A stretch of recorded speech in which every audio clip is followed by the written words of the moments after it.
Welcome to Comic Book Theater with your hosts, JR and the War Dog. What's up? This is the War Dog, and this is the second podcast I'm doing with my boy JR. And today we're going to talk about Donnie Cates and some comics gates. So stick around and stay awesome!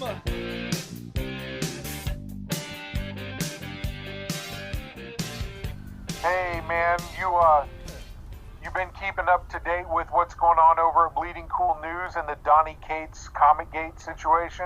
You know, John, I looked at the article. I read over it really quick. It kind of aggravated me a little bit.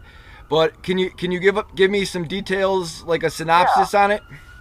Yeah, absolutely. So this is my standard disclaimer whenever I'm talking about something like this. There are jerks on both sides of the comic gate goes. I think we would all agree to that.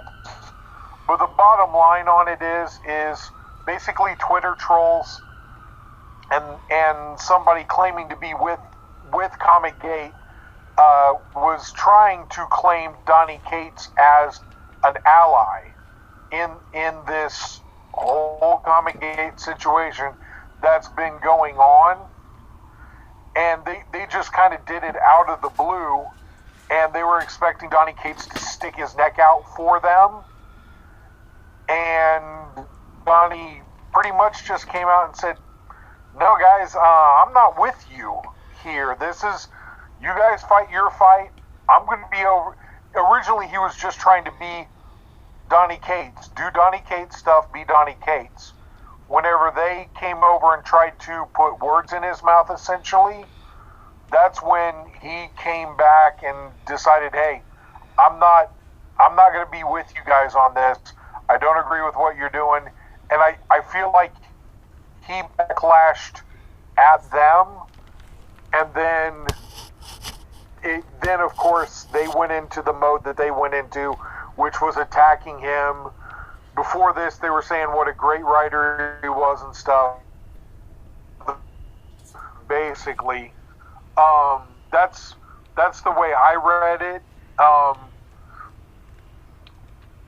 don't know. How would you react if you were Donnie? Oh, I thought he reacted very cordially. I appreciated the way that he reacted, and I don't agree with those people at all. I mean, I'm kind of a middle of the road person. And so, right. I can see some of their points, and I can see some of the points on the other side of it, too. I like the way that Donnie Cates is writing. None of his stuff is political. He's writing great stories, and he's probably doing the best job for the comic industry that anybody else is doing. I mean, there's a lot of great writers, don't get me wrong. But, I love Donnie Cates' stuff, and he's bringing a lot more people to an industry that I love. So why? Right. It kind of disappoints me that people would even bash this guy. If you don't like his stuff, don't read it, but don't bash him when everything that he writes is hot. Oh, absolutely. Well, and my point with some of it as well is there. A lot of what's going on with it is just it's really them lashing out, because essentially with Comic Gate,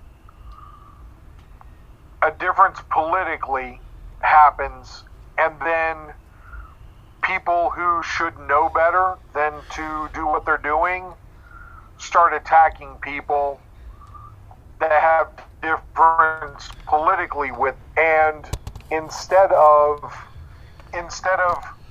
the opposite side that was attacked going on the offensive, they just decide, hey, you know what, we're going to essentially do a bunch of burner accounts, and we're going to attack through burner accounts. That's the way that I have seen that play out quite a bit. Of you'll have people who have that little blue check mark by them on Twitter. That means that they're verified and they're somebody important, and then so they'll say something smart alecky or what have you, and they're really they're screaming into the abyss is what they're doing, because the people that are attacking him back, they don't have a profile. They're only following 2 or 3 people. They're only retweeting certain people, and it's essentially a burner account. If Twitter shuts them down, they're just going to open up a new one. They are literally the most basic of trolls, and they're getting under people's skin. And look, like I said before, they're jerks on both sides of this. But just like that, if I personally were Donnie, and I'm talking about him like I know him. I don't know him from Adam. He couldn't pick me out of a lineup. I've said hi to him through Facebook once or twice, and he's been cordial to me, but in the grand scheme of things, he doesn't know who I am. Anyway, if I was him, I wouldn't stick my neck out for those guys either. And if they tried, like I say, if they were trying to put words in my mouth, there's no way, man. I'd be livid. And of course I would backlash back at those guys, even if, and that's the thing too, is I think they did themselves a disservice by putting words in his mouth, because, you know, it just makes sense that they're not really looking for an ally once he's said he's not 100% on board. It's one of those, either you're all the way with us or you're against us. And that's no way to go through life. Yeah, that is a terrible way for sure. You know, I mean, there's points on both sides. I mean, you know, there's the Comicsgate people. They're a little bit far right, I guess you could probably say, and I understand the fact of we don't want characters changed that we've fallen in love with. And then there's the other side that says that we need more diversity and things like that. And the biggest problem is people can't see eye to eye on that. There's no middle. It's either one thing or the other. I mean, that's my opinion. You know, I can see both sides. I mean, our country is more diverse. So yeah, we need more characters. We need more diversity. I can see from the other side, like if they were when they changed the Hulk, I wasn't really a big fan of Totally Awesome Hulk. But you know, it had nothing to do with it being Amadeus Cho. I just didn't like I didn't like how they portrayed the character. He's a big green. He's green, basically. So I mean, he's not any specific race of the human race at this point. You know, I think people just have to start learning how to find some middle grounds. And in this case, they were trying to pull Donnie out of the middle ground, and Donnie held his ground, which I appreciate. Right.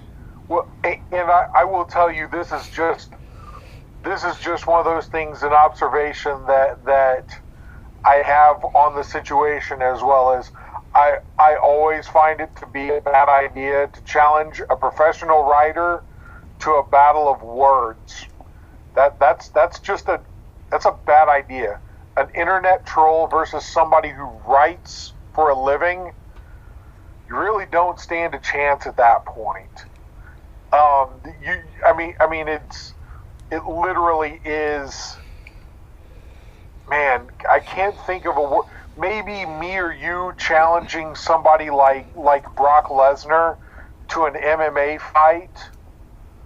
I think that would be the equivalent to what these guys were doing.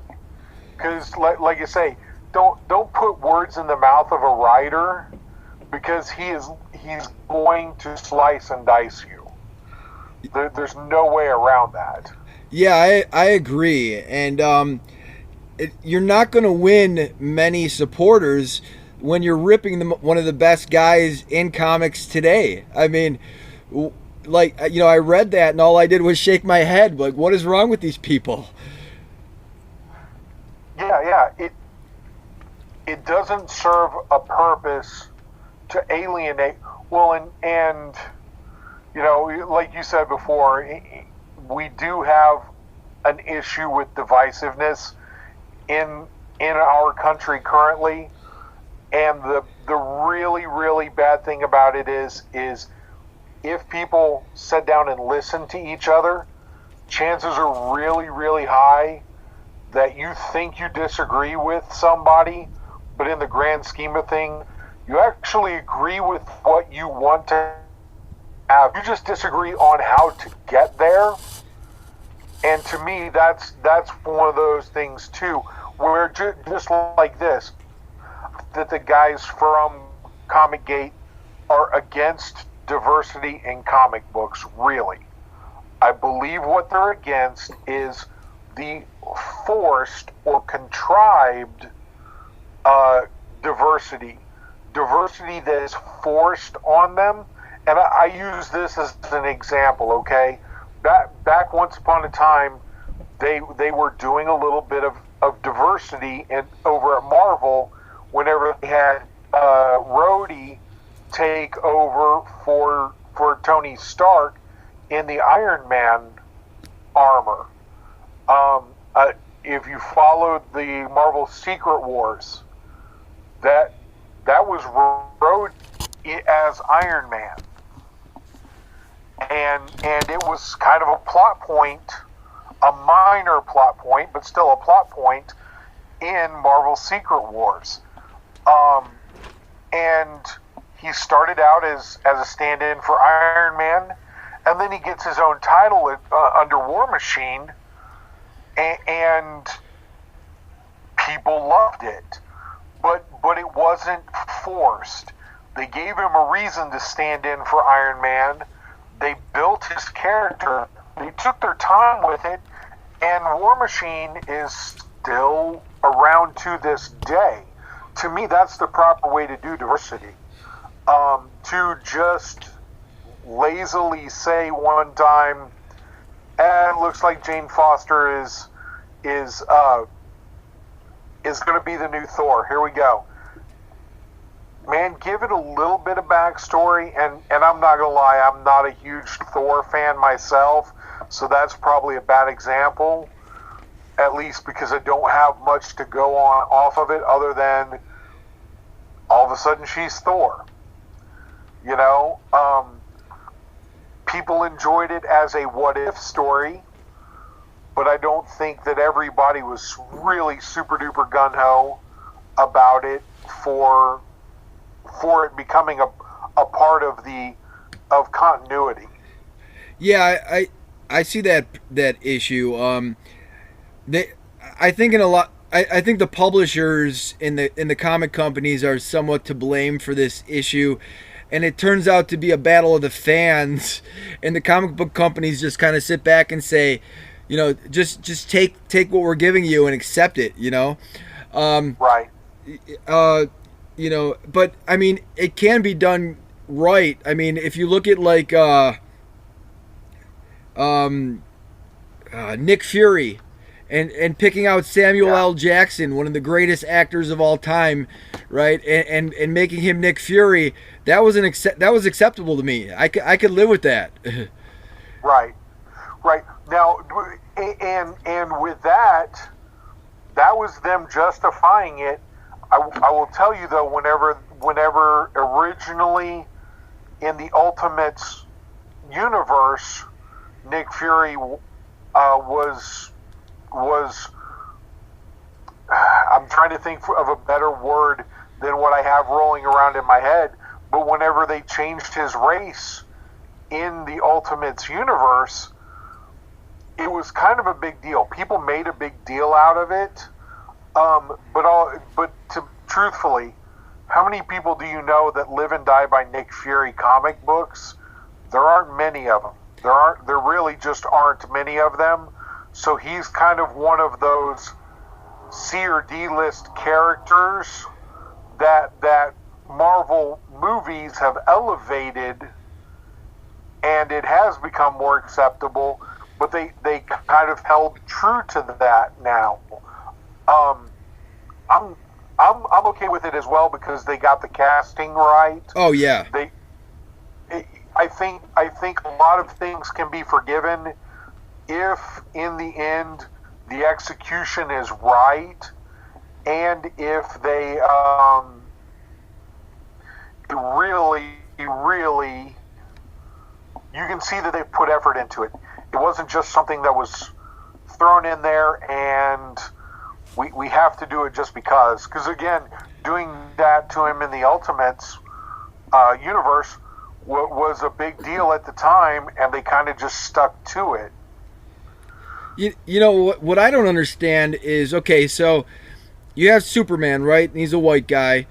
And can't you just create a Superman that's, I mean, they created the Asian Superman, right?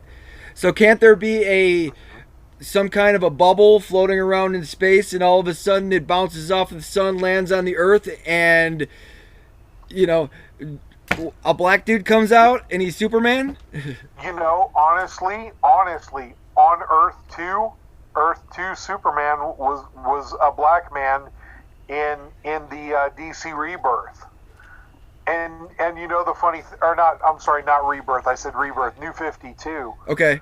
So but that was Earth 2, and then they did completely they really did Earth 2 as more of a vehicle to give Power Girl a way to come into the main DC continuity in the New 52 and kind of change up her backstory.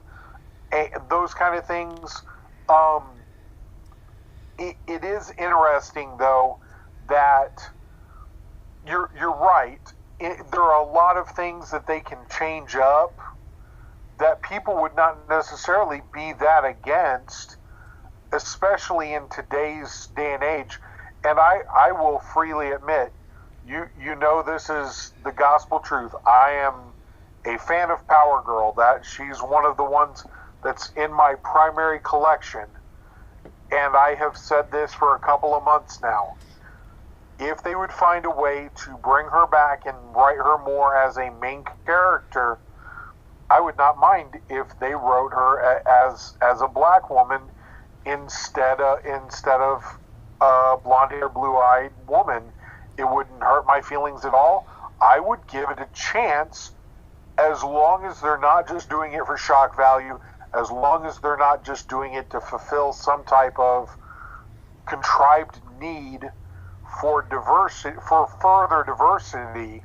If they do it and they say, hey guys, we're doing this, we're taking the character in a completely different direction, let's see who actually write some quality story here. At that point, I'm going to give it a chance. But if it works, great. If it doesn't work, then, or if they do it lazily, that's when I think people really, really have the issue. And I think I really think that's where the guys have it right. It feels like a lot of the diversity is just there for the sake of diversity, not for giving a quality story. Yeah, and like I said, I think it's like it's the publisher and the comic company's fault more so. Like the fans get at each other, but really, I don't care what the character looks like. Like when Black Panther showed up in Captain America: Civil War, I was stoked. Doesn't matter what he looks like. That was one of the most exciting parts of that movie was Black Panther jumping off cars. Oh yeah, absolutely, 100%, man, 100%. And I mean, really, I'll tell you, just in those other mediums other than comic books, if you take movies or TV shows, because I'm a guy that really is a fan of all sorts of different stories and different looks at original characters, something like Elseworld or a What If comic book from DC and Marvel respectively, those are books that I enjoy, and I look at the TV shows and the movies more like a what if, because there's no way a movie can tell you a 15-issue arc in 90 minutes. Oh yeah, it's impossible. And nor can a full season. It might be 14 episodes, but those 14 episodes at 30 minutes apiece, if you're lucky, of actual showtime, not including commercials and all that, there's no way that those can tell a full story arc the way they would in comics either. So I really think that most fans are better off looking at those as more of a what if or an Elseworld alternate reality type storyline. I really think people would enjoy those stories better. In fact, even the ones that we view as being a little subpar. Yeah. So, we live in the age of social media. Do you Right. think? So I was thinking to myself today. Do you think that if social media existed when Stan Lee was first writing this stuff, that we would be hearing this same kind of crap? Forgive my wording, but I mean, 100%. I'm curious. Just Well, you got to think that, yeah, I believe that we would, and my evidence for that, you're talking about Stan Lee. I'm gonna hop on a soapbox that I've been humping around for a while here. I bring up this example for something like that. You look back to the beginning of the prequels for Star Wars, okay? Everybody was just jacked and super excited to get new Star Wars material at first. Now, mind you, Facebook is not a thing yet. I'm not sure even MySpace was necessarily a thing yet. But the internet was a thing, and chat rooms were a thing. You get those stories done, and you start out in episode 1, and Jar Jar Binks shows up. Okay? the greatest character of all time. Hey, look, I'll tell you right now, I personally believe, and for anybody who's interested, it takes about 9 minutes of your life. Go on YouTube and search for Darth Jar Jar. I believe that. Dude, there are fan theories, and there are, how can I say this?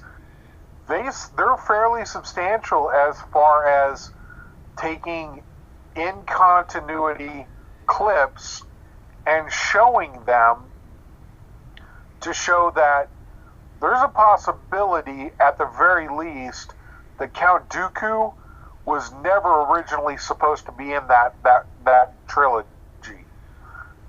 That they shoehorned in Dooku because of the fan backlash over Jar Jar. So anyway, I digress slightly, but I really believe that we would have missed out on, if social media existed then like it does today, we would have missed out on things like Yoda. We would have missed out on things. I tend to believe that things like the Incredible Hulk likely would not have been. I mean, you got to understand too, that was pretty cutting edge at the time for the Incredible Hulk or for Spider-Man to show up. Amazing Fantasies was an adult book. And for them to write about a teenage kid getting spider powers, dude, that's definitely a lot. It's very different from what they were doing in Amazing Fantasies 14. Huh. Yeah, that's pretty interesting. I never really, when you think about the name Amazing Fantasies, I guess I never really thought about it, but yeah, I mean, just to have a spider kid in Amazing Fantasies 15 is kind of risky. It was a huge risk. It was a huge risk. Well, and Fantastic Four was a risk. You know, what's to say you don't get some little kid that writes in on his Twitter back after Fantastic Four is released and says something to the effect of that Ben Grimm thing scares me. and then 1,000 other little kids say the same thing, and they get a hashtag trending on 3. Yeah, or they try off the tongue nearly as well.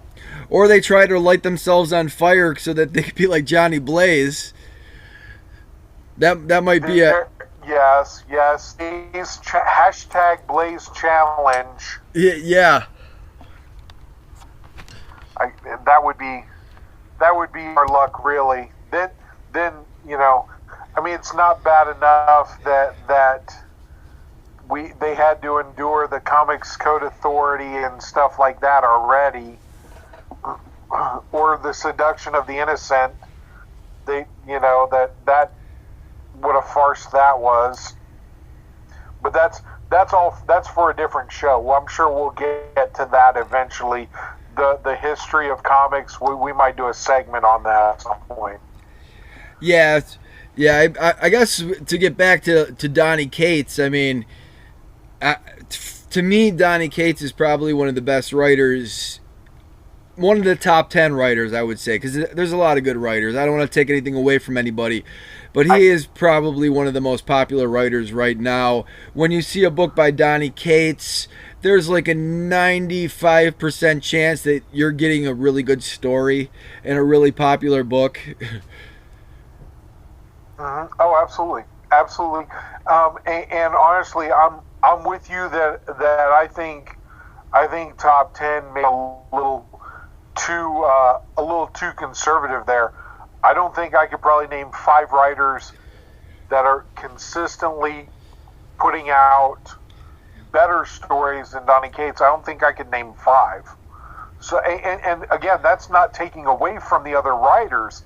That's simply saying that, like you're saying, consistently he just takes care of business and puts out these great stories.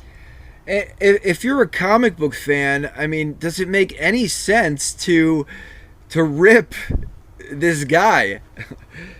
It's such a stupid thing in my opinion. Well, and we both follow a couple of different writers. We both follow different artists. I find that whenever you're going out of somebody's life miserable,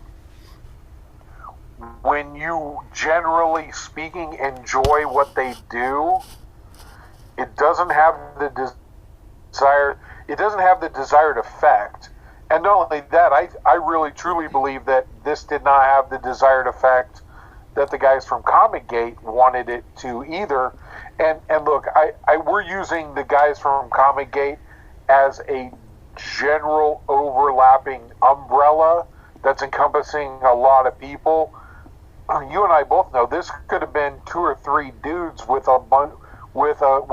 burner accounts through Twitter, and that could be really all it is. That's the other thing that, like I say, the tweets that I saw from the story, there were no actual profile pictures with those tweets.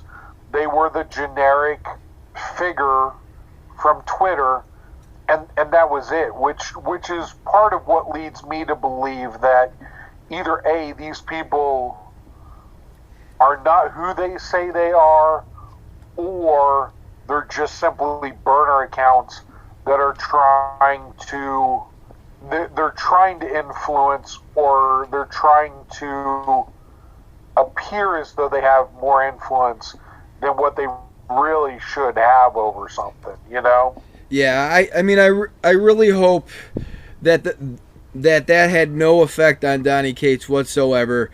One of the things that I like the most about Donnie Cates, and I don't want to sound like I'm in love with him, but yeah, I kind of am from a comic perspective. But one of the things that I like is he just tells comic book stories. There's not politics in his stories. I don't know what his political viewpoints are. I read his stories, and he creates interesting characters, and he tells interesting stories. And after I read the stories, I'm not like feeling manipulated or anything like that. Right. Yes, you're not feeling manipulated. You don't feel guilty for liking it. There's not an. It does not feel as though his writing had an agenda other than to entertain us. Exactly. I think that's sorely missing from a lot of entertainment mediums myself. I know that's partially.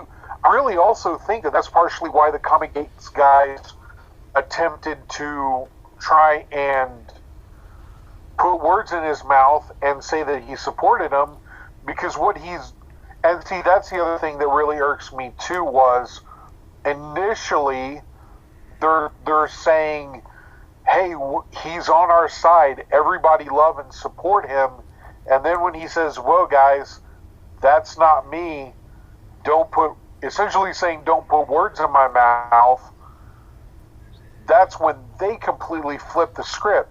His writing did not change from when they were trying to get him to be a supporter of them. And that's where the other thing too is, those tweets feel disingenuous because, okay, and look, people are allowed to change their mind. They're allowed to support whoever they want to support. But whenever you're at first saying what a great writer he is and how great it is that he's on your side, when you find out he's not, at some point in there, you flip over.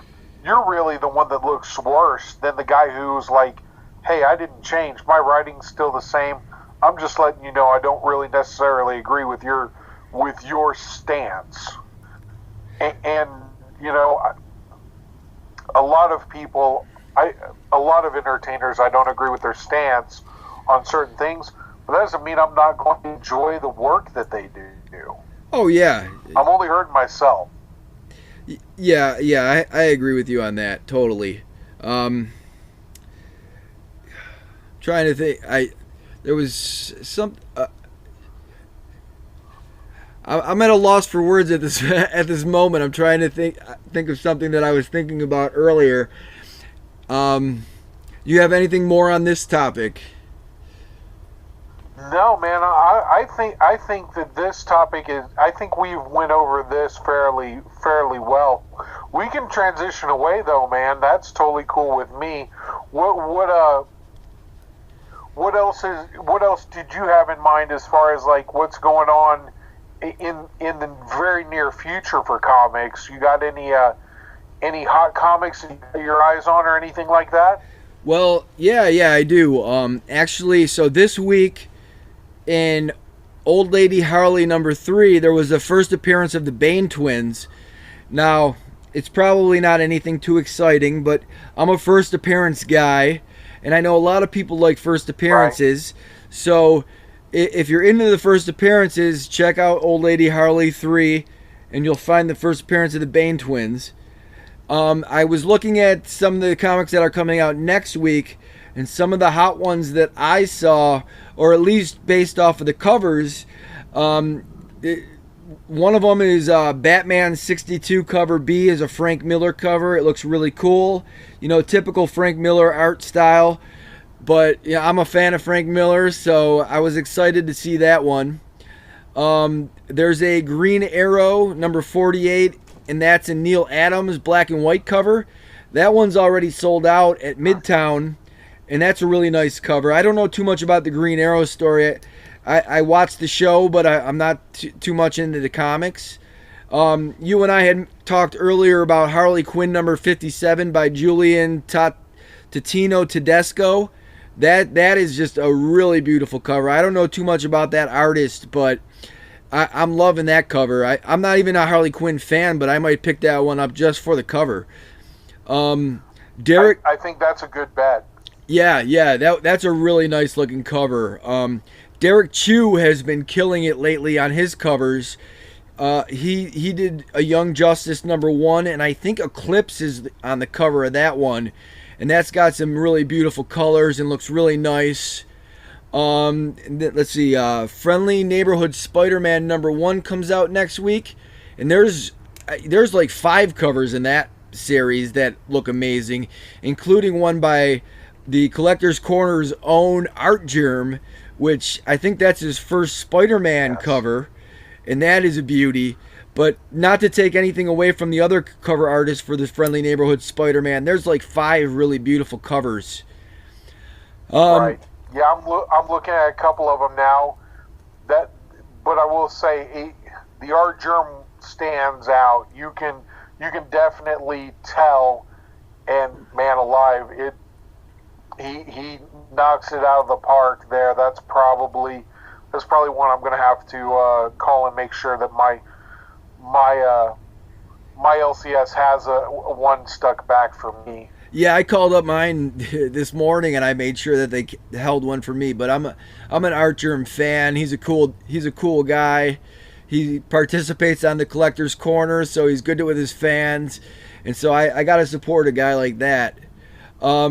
There's 2 other that I'll mention. Web of Venom Unleashed #1.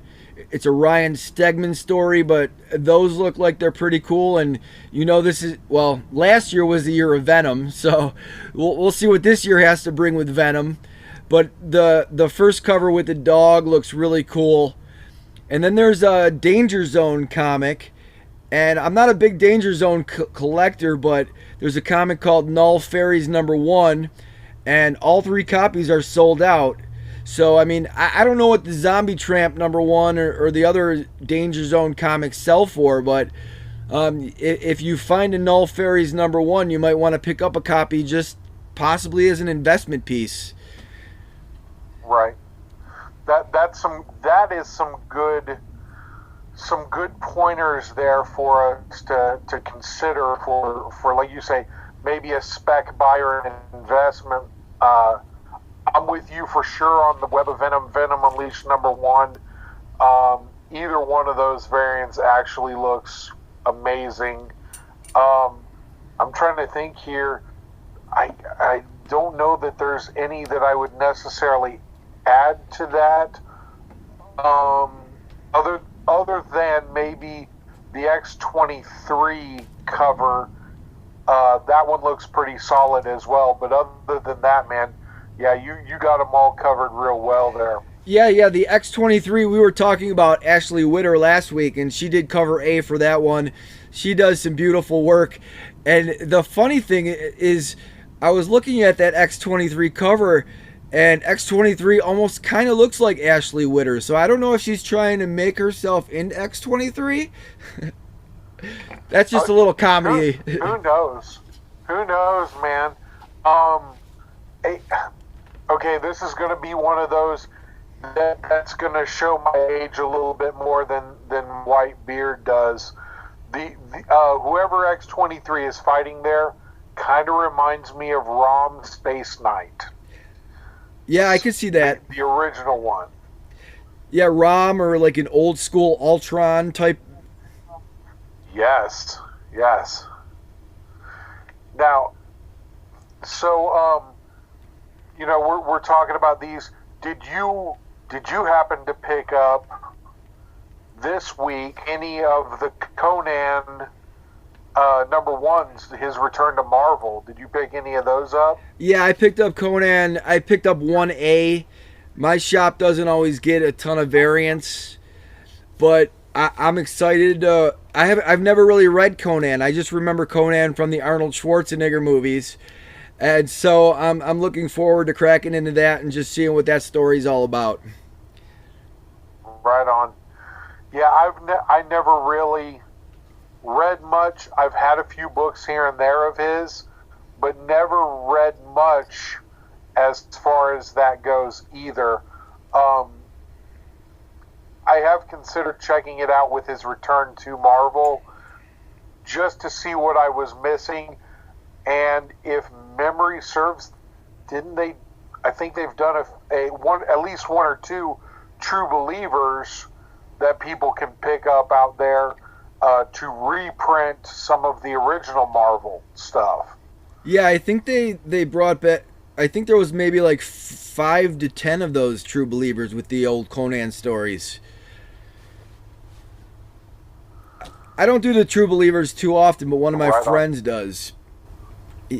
There's a lot of big True Believers fans out there. This is just part of one, for lack of a better way of saying it, one of my philosophies for collecting.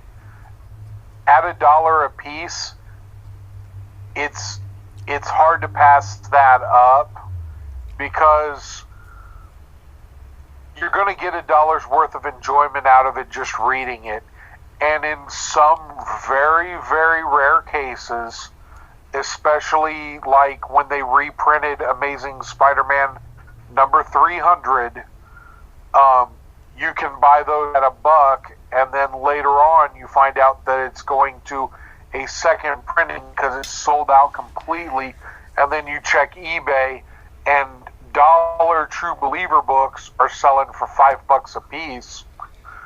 You're not going to be able to retire on those if you're a speculator, but if you're a reader, then the True Believers are really a good way for people to be able to get in and see. You never know. You absolutely never know until you've read the story whether you're going to like it or not. No, it's definitely for $1. I mean, you really can't beat that. If you're going on a plane, I wish more airports had comic books, because the True Believers would be like the perfect airport comics to take onto a plane with you and just kick back and read. Right. And then the truth of the matter there too is worst case scenario, if you've read them a couple of times, if they get a little dinged up because you didn't put them in a bag or board, or you're wanting to get a younger reader into comic books, like I say, they make all the sense in the world for those reasons, but not necessarily for, like I say, on the very rarest of occasion, maybe for an investment, but not something that I would say somebody could retire off of. Yeah. All right, well, I think we covered this pretty well. You got any final thoughts on this second podcast? Well, just kind of real quick, I'm going to leave you with this. You know that I'm a hunter of comic books all over the place. My job allows for me to travel pretty extensively, at least in the region that I live in, and it was actually it was a mixed day in hunting today. And having said that, I want to always caution people, if you are looking at older books, make sure that you take them out of the bag and board and that you thumb through the books, because I almost threw away $5 today, and I'm glad I didn't, because I counted the pages as opposed to just looking at the cover and saying bucks for that. So, word to the wise there. Word to the wise for folks who might be out hunting. Make sure and check your comic books. Make sure you're getting a complete book, not just a book that looks okay. That's a great point. I could tell some horror stories about that. But since we're running out of time here, we should probably wrap this one up. John, it was great talking to you again.